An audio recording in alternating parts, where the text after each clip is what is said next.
இந்த வீராசனம் நல்லதா இருக்குது. ஓய் கிச்சிலி இருங்க, நான் மாறலான்னு முடிவு பண்ணிட்டேன். நான் மாறினாதான் எங்க எல்லாமே மாறும். இங்க பார்த்து யார் முகத்தையாவது அந்த பேலஸ்ல பாத்தீங்களானே? ஐயோ என் நிலைமை உங்களுக்கு புரியலையா? தலை பயங்கரமா வலிக்குடா, என்னால தாங்கிக்க முடியலடா.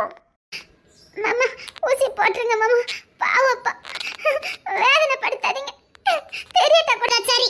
ஏன்னா என்கிட்ட போலனாலே இந்த லீதாதாவை கஷ்டண்ட வேலை பார்த்த ஒரே ஒரு சிங்கம்னா அது என் மாணிக்கவமா தான். அது என்ன சிங்கம் ஜலம மட்டும் குரல் பவ்யமா இறங்குச்சுதே. இசை அவன் நம்ம தன்மானத்தை தீண்டி பார்த்துட்டான், விடாத. இல்ல மாமா, நான் விட போறது இல்ல. டேய் மாணிக்கம், முடியாது. எனக்கு பதில் நீ பேசல. அத்தா சொல்றேன், என்னையும் கூட்டிட்டு போ. அங்க என்ன தகப்புல? என்ன?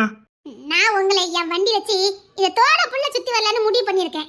அந்த வண்டியில அது நல்ல பிள்ளைங்களை ஆளாக்கி திறமசாலியாக்கி அதுக்கப்புறம் சண்டை போட வைக்கலான்னு பிள்ளைங்களை 3 பேரையும் வெளிநாட்டுக்கு அனுப்பி வச்சாரு செம்புலிங்க ஐயா.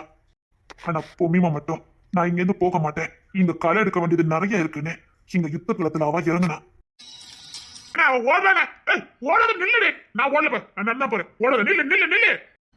பத்திரமா பாரு, எங்க நினைக்கா அது வரைக்கும் கூடிய சிகரெட்டு பீடி எதுக்குமே அடிமையா இருக்காத மக்களே அதுக்கப்புறம் அதுக்கு அடிமைப்பட்டு அதுக்கு பழகி போனாங்க. அதுக்கப்புறம் எல்லா கெட்ட பழக்க வழக்கங்களும் சாதாரணமா ஊருக்குள்ள வர ஆரம்பிச்சது. இது செம்பலிங்கால பொறுத்துக்க முடியல. அதெல்லாம் ஒண்ணு இல்ல, தலைவலிக்கு நம்ம ஆஸ்பத்திரிக்கு போனாங்க. அண்ணன் இங்கதான் இருக்கான், ட்ரீட்மெண்ட்ல வீட்டுக்கு கொண்டு வந்துட்டான், அவன் பாத்துருவான். சரி நீ அவனை கூப்பிடு, நான் அதுக்குள்ள புள்ள வண்டியை கொண்டு வீட்டுல கொண்டு வச்சுட்டு வந்துடுறேன், வேற எடுத்து விளையாடுவான்.